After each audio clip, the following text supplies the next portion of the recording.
Good morning दोस्तों। स्वागत है आप सबका यूनिट 4 में, जो कि है टीम बिल्डिंग। इसकी detailed summary. Let's see team building क्या होता है, इसका मीनिंग देखेंगे, ऑब्जेक्टिव देखेंगे, इंपॉर्टेंस देखेंगे और प्रोसेस देखेंगे क्या क्या होता है। सबसे पहले मीनिंग। टीम बिल्डिंग एक प्रोसेस है जिसमें एक इंडिविजुअल को ट्रांसफॉर्म किया जाता है उसको एक हाई परफॉर्मेंस टीम में डालने के लिए। Easy.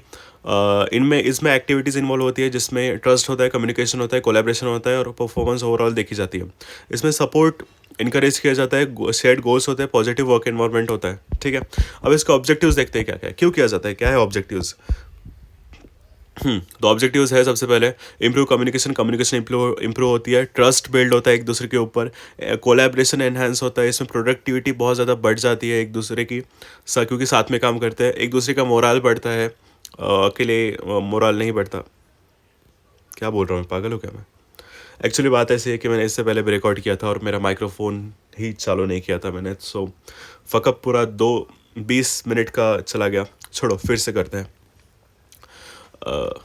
Conflict resolution. Conflict resolve होती है एक दूसरे के साथ, लीडरशिप डेवलप होती है, एनकरेज इनोवेशन। इनोवेशन होती है एक दूसरे के साथ जब काम करते हैं तब। गोल्स अलाइंड होते हैं एक दूसरे के साथ, क्लैरिटी होती है इंडिविजुअल को कि टीम के क्या क्या ऑब्जेक्टिव्स है। ठीक है। अब इंपॉर्टेंस देखते हैं कि क्यों करना चाहिए टीम बिल्डिंग, क्या है, क्यों क्यों ज़रूरी है टीम बिल्डिंग। सबसे पहले टीम की इफेक्टिवनेस बढ़ती है, इफिशियंसी बढ़ती है, इनोवेशन बढ़ती है। ठीक है। इसमें कम्युनिकेशन इंप्रूव होती है, एक दूसरे के ऊपर ट्रस्ट बिल्ड होता है, प्रॉब्लम सॉल्व करने की एबिलिटी आ जाती है। ठीक है।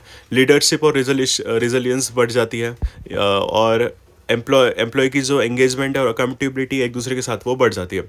कॉन्फ्लिक्ट्स कम होते हैं, एट्रिशन पता नहीं क्या है, कॉन्फ्लिक्ट्स कम होते हैं, एक दूसरे का झगड़ा नहीं होता। ठीक है। अब इसके देखते हैं प्रोसेस, और ये इंपॉर्टेंट क्वेश्चन है, 4 मार्क के लिए आ सकता है। What is the process of team building, steps या स्टेजेस ऑफ टीम बिल्डिंग। ठीक है। सबसे पहले forming, orientation and expectation rating. Forming मतलब सबसे पहले टीम बनानी है तो फॉर्म करनी पड़ेगी ना टीम। टीम फॉर्म करने के लिए अपने को पहले ओरिएंटेशन करना पड़ेगा, बहुत सारे लोगों को बुलाना पड़ेगा, उसकी स्किल देखनी पड़ेगी और जो अपने को चाहिए वो उठाने पड़ेंगे और टीम में डालने पड़ेंगे। ठीक है। स्टॉर्मिंग। स्टॉर्मिंग होता है, डिफरेंसेस आते हैं बहुत सारे लोगों में, स्किल इशू होता है, कॉन्फ्लिक्ट्स आते हैं कि किसको कौन सी पोजीशन देनी चाहिए, तो उसको सॉल्व करते हैं और फिर आगे बढ़ते हैं। नॉर्मिंग होता है रोल क्लैरिटी। अपने को जो रोल के लिए टीम बिल्ड करनी है उस रोल की क्लैरिटी देते हैं कि सिर्फ स्पेसिफिक इस रोल के लिए ये स्पेसिफिक स्किल चाहिए अपने को, उसके लिए इंसान चाहिए, तो वो लेते हैं। फिर performing, high functioning productive team operations, perform करते हैं ये सब लोग मिलके, हाई फंक्शन होता है, प्रोडक्टिविटी बढ़ती है टीम की, वो देखा जाता है। एडजर्निंग में वही देखा जाता है कैसे चल रहा है। Reflection, disbanding, post project completion. Project complete होने के बाद इसका आउटकम जो है देखा जाता है कि सही काम किया कि नहीं। ठीक है। 4.2 internal external factors affecting team building. कौन से इंटरनल और कौन से एक्सटर्नल फैक्टर्स है जो टीम बिल्डिंग में अफेक्ट करेंगे, ये क्वेश्चन आ सकता है पेपर में, इससे पहले भी आया है। First, team composition. अब इंटरनल फैक्टर्स जो हो सकते हैं इंटरनली, वो है टीम कंपोजिशन, जो कि diversity of skills and personalities. किसी की स्किल अलग होती है, किसी की पर्सनैलिटी अलग होती है, तो एक दूसरे के साथ काम नहीं कर सकते, तो अफेक्ट करता है टीम को। टीम की डायनेमिक्स, रिलेशनशिप कैसे है, इंटरेक्शन कैसा है एक दूसरे के साथ, क्वालिटी कैसी है, तो वो अफेक्ट करता है। लीडरशिप स्टाइल, किसकी स्टाइल अलग होती है, इसकी लीडरशिप स्टाइल अलग होती है। टीम लीडरशिप जो है वो फॉस्टर करती है कॉपरेशन को, उसको बूस्ट करती है एक दूसरे के साथ काम करने को। गोल क्लैरिटी, एक दूसरे का गोल क्लैरिटी है या नहीं, ये भी टीम बिल्डिंग में अफेक्ट करता है। कम्युनिकेशन, ट्रांसपेरेंट कम्युनिकेशन होनी चाहिए जिससे इश्यूज कम बिल्ड होते हैं। कोई किसी को कुछ बोल रहा है तो वो किसी और ही मतलब समझ गया वो उस बात का, तो फिर वो अफेक्ट करता है।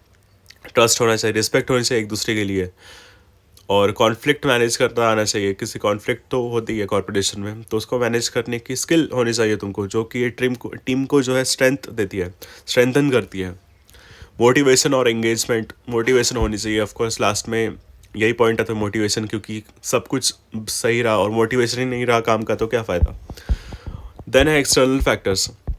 अभी 8 एक्सटर्नल फैक्टर्स है जो इसको अफेक्ट करते हैं। इंटरनल देख लिए, एक्सटर्नल एक्सटर्नल गिने चुने वही होते हैं। ऑर्गेनाइजेशन स्ट्रक्चर कैसा है, मार्केट कंडीशन कैसी है, स्ट्रक्चर भी इन्फ्लुएंस करता है टीम वर्क को, मार्केट कंडीशन, इकोनॉमिक प्रेशर कैसा है, रिसोर्सेज तुम्हारे पास कितने हैं, पैसा कितना है तुम्हारे पास, टूल्स कितने हैं काम करने के लिए, ट्रेनिंग कैसे मिली है तुमको, मैनेजमेंट सपोर्ट कैसा है तुम्हारा, ऊपर से मैनेजर्स जो है क्या तुम्हें सपोर्ट करते हैं या तुम्हें कुत्तों कुत्तों की तरह, सॉरी। कंपटीशन, कंपटीशन कैसा है, हेल्दी कंपटीशन है या फिर बहुत ज़्यादा टॉक्सिक कंपटीशन है, तो वो भी अफेक्ट करता है तुम्हारी टीम में। टेक्नोलॉजी कैसे है तुम्हारे पास, नई टेक्नोलॉजी है पुरानी है, लीगल एनवायरनमेंट कैसा है, लीगली कंस्ट्रेंट्स कैसे है तुम्हारे ऊपर, क्या अफेक्ट करते हैं तुम्हारी डिसीजन को, जोग्राफिक टाइम जोन्स कैसे हैं, तुम जिस जगह पे हो उस जगह की जोग्राफी जो है और टाइम जोन जो है वो तुम्हारे कम्युनिकेशंस को भी अफेक्ट करता है कि अलग अलग स्टेट्स के लोग आते हैं तुम्हारे पास, तो उसमें थोड़ा अफेक्ट करता है। 4.3 technique and activities of team building. अब देखो कौन सी टेक्निक्स होती है, ये क्वेश्चन आ सकता है, बढ़िया क्वेश्चन है। कौन सी टेक्निक है जिसके बेस पे अपन टीम बनाते हैं? सबसे पहले activity based technique, sports tournament है, टीम इवेंट है, ऑर्गेनाइजेशन है। अब देखो ये कुछ एक्टिविटीज़ होती है, अगर तुमको स्पोर्ट्स खेलना है, अकेले तो नहीं खेलोगे ऑफकोर्स, उसके लिए टीम लगेगी, तो टीम बिल्ड करते हैं स्पोर्ट्स खेलने के लिए, तो एक्टिविटी बेस्ड होगी। कम्युनिकेशन, ट्रूथ एंड डेयर खेलते हैं, बार्टर पजल खेलते हैं अपन, उसमें बात करते हैं ना, तो बात करने के लिए टीम बनानी पड़ती है गेम खेलने के लिए, तो वो कम्युनिकेशन बेस्ड हो गया। स्किल बेस्ड क्या होता है? कोई एक वर्कशॉप है लीडरशिप का, निगोसिएशन करना है, या फिर कोई क्रिएटिव थिंकिंग की ज़रूरत है, तो जिसमें वो स्किल है उसको ही तो लेंगे ना, जिसमें वो स्किल है उसको लेंगे, उनकी टीम बनाएंगे, तो एक स्किल बेस्ड टेक्निक हो गई टीम बनाने की। ठीक है। पर्सनैलिटी बेस्ड, किसकी कैसी पर्सनैलिटी है, कोई कम्युनिकेशन मैनेज करने में कैसा है, कोई कॉन्फ्लिक्ट रिजॉल्व करने में कैसा है, तो उसके बेस पे एक टीम बनाई जाती है जो एक पर्सनैलिटी के ऊपर बेस्ड होती है, तो पर्सनैलिटी बेस्ड टेक्निक है। फिफ्थ, पजल सॉल्विंग, तुमको कोई पजल खेलना है, एस्केप रूम तुमको पता होगा क्या होता है। एस्केप रूम एक रूम होती है जिसमें बहुत सारे पजल्स होते हैं, वो पजल सॉल्व करने के बाद ही तुम बाहर निकल सकते हो, तो एक प्रॉब्लम सॉल्विंग टेक्निक है जिसमें जिसके पास प्रॉब्लम सॉल्विंग की एबिलिटी होगी वही आता है और उससे टीम बनाई जाती है। वैल्यू बेस्ड टेक्निक, कोई कितना वैल्यू ऐड करता है, तुम सोशल कितना इम्पैक्ट लाते हो, किसी के अंदर बहुत ज़्यादा वैल्यू है जो चैरिटी करना चाहता है, वॉलेंटियरिंग करना चाहता है, कोई फेस्ट में वॉलेंटियर्स होते हैं, उनको पैसे नहीं दे सकते लेकिन उनके मन में है कि वॉलेंटियर करते हैं भाई क्यों, तो वैल्यू बेस्ड है, जिसमें वैल्यूज़ है वो आता है और वो करता है। Ice breaker, truth and dare, वही आइस ब्रेकर मतलब वही गेम्स, ट्रूथ एंड लाई खेलने के लिए ये टीम बनाई जाती है। प्रॉब्लम सॉल्विंग फिर से अभी हो गया। मार्च मेलो चैलेंज होता है, एस्केप रूम फिर से बताया मैंने कि जिसके अंदर ये प्रॉब्लम सॉल्विंग के लिए वही आता है। ट्रस्ट बिल्डिंग, हाँ ये बढ़िया है। ट्रस्ट फॉल, कि तो कोई अपने पार्टनर के साथ करता है, लड़की सामने खड़ी रहती है और पीछे गिर जाती है, अगर उसके पार्टनर ने पकड़ा तो मतलब ट्रस्ट है, और नहीं गिर गई नीचे तो फिर ट्रस्ट नहीं है, तो फिर ट्रस्ट बिल्डिंग जिसमें ट्रस्ट हो वही खेलता है। ट्रस्ट फॉल होता है, ब्लाइंड फोल्डेड ऑब्स्टेकल कोर्स होते हैं, आंखों पे पट्टी बांध के फेंक दिया जाता है, अगर किसी ने बचा लिया तो ट्रस्ट है, नहीं तो फिर क्या मरने दो। ठीक है। 10th, outdoor team building, trust walk survival challenge, outdoor जो टीम बनाई जाती है कोई गेम्स खेलने के लिए या फिर सर्वाइवल चैलेंजेस होता है, टीम वॉक होती है, उसके लिए टीम बनाई जाती है। तो ये है कुछ टेक्निक्स जो काम आती है इसमें। अब 4.4 करते हैं जो कि कंस्ट्रेंट्स एंड लिमिटेशन, क्या क्या लिमिटेशंस आती है टीम बिल्ड करने में। सबसे पहले पर्सनैलिटी क्लैशेस, डाइवर्स लोग होते हैं, बहुत सारे लोग होते हैं, अलग अलग टाइप की पर्सनैलिटीज़ होती है, तो वो कॉन्फ्लिक्ट होता है बीच में, तो एक कंस्ट्रेंट लिमिटेशन है, टाइम कंस्ट्रेंट, तुम्हारे पास टाइम नहीं है, गोल क्लियर नहीं है तुमको। लैक ऑफ बाइन मतलब रेजिस्टेंस अगेंस्ट टीम मेंबर्स, मतलब ग्रुप प्रोजेक्ट होता है एक समझो, तो उसमें एक इंसान बहुत काम कर रहा है, बाकी लोग बैठे हैं टाइम पास फ़ोन कर रहे हैं, फ़ोन पे गेम्स खेल रहे हैं, तो वो लैक ऑफ बाइन होता है। ग्रुप थिंक, कन्फर्मिटी में स्टिफल इनोवेशन, ग्रुप मिलके थिंक करता है, अगर कोई सही से मतलब नहीं कर पाता तो वो इनोवेशन में स्टिफल करता है।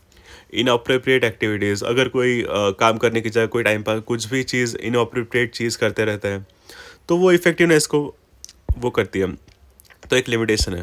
लिमिटेड सोर्सेज, तुम्हारे पास सोर्सेज नहीं है, तुम्हारे पास पैसा नहीं है, तुम्हारे पास टूल्स नहीं है, तुम्हारे पास समय नहीं है, क्यों हो तुम यहाँ पे, तुम्हारे पास रिसोर्सेज नहीं है, तो एक लिमिटेशंस है। वन टाइम फिक्स मेंटेलिटी मतलब तुम्हारी एक वन टाइम से एक फिक्स मेंटेलिटी है, एक गोल है, उसके पीछे ही तुम सालों से काम कर रहे जा रहे हो, चाहे मार्केट कंडीशन चेंज हो जाए, चाहे कुछ भी चेंज हो जाए, तुम चेंज ही नहीं हो रहे, तो ये लॉन्ग टर्म में बहुत बड़ा चैलेंज है, क्योंकि तुमको फॉलोअप लेना पड़ता है, तुमको न्यू इन्फॉर्मेशन गेन करनी पड़ती है। कल्चरल सेंसिटिविटी इशू होता है, इसमें डिसरिस्पेक्ट करते हैं कोई दूसरे कल्चर को, जैसे कोई साउथ से है तो सांभर चटनी नहीं बोलना चाहिए उसको, जैसे पंजाब से है तो लस्सी नहीं बोलना चाहिए, तो एक कल्चरल डिफरेंस होता है, उसके साथ मेंबर्स कभी कभी अल्टरनेट नहीं करते। मिस अलाइनमेंट विद ऑर्गेनाइजेशन का जो कल्चर होता है उसके साथ कोई अलाइन नहीं कर पाता, तो एक बहुत बड़ा लिमिटेशन है इसमें। तो इसका कंक्लूजन यही है कि टीम बिल्डिंग जो है वो बहुत इसेंशियल मैनेजर स्किल है, और ये बूस्ट करती है प्रोडक्टिविटी को, एंगेजमेंट को और इनोवेशन को। ये बहुत इफेक्टिव है और ये कंटिन्यूस होनी चाहिए और इंक्लूसिव, और ये चेंज करती रहनी चाहिए टाइम के साथ, और स्पेसिफिक डायनेमिक्स और ऑर्गेनाइजेशन गोल के साथ ये अलाइन करनी चाहिए। यहाँ पे अपना ख़त्म हो चुका है। Thank you so much, bye bye guys.